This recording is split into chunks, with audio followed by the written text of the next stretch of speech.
Riche de sa faune et de sa flore, l'Afrique demeure la destination touristique par excellence pour les amoureux de grands espaces et de l'aventure. Situé dans la zone intertropicale sur la façade atlantique, se trouve un petit pays plus connu historiquement sous le nom de Dahomey, le Bénin. Du nord au sud, en passant par le centre, une variété de sites touristiques méritent le détour et font du Bénin l'un des pays d'Afrique les plus attractifs pour la beauté de ses paysages et son passé historique très riche.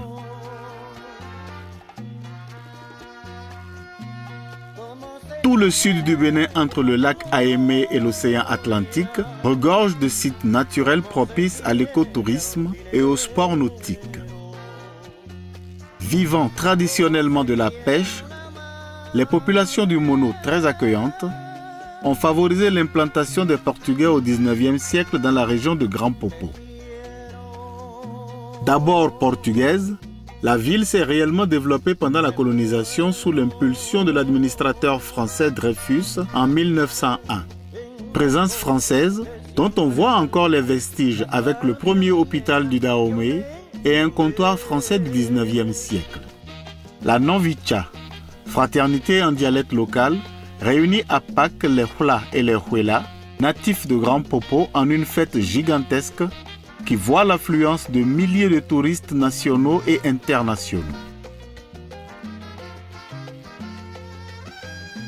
La Villa Karo, centre culturel finlandais, offre par contre un cadre agréable toute l'année avec une bibliothèque fournie.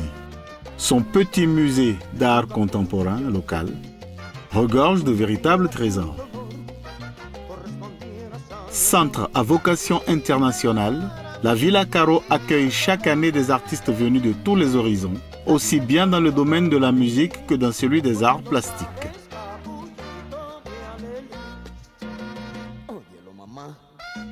Pour les amoureux de la promenade, de belles allées offrent à la vue un paysage pittoresque.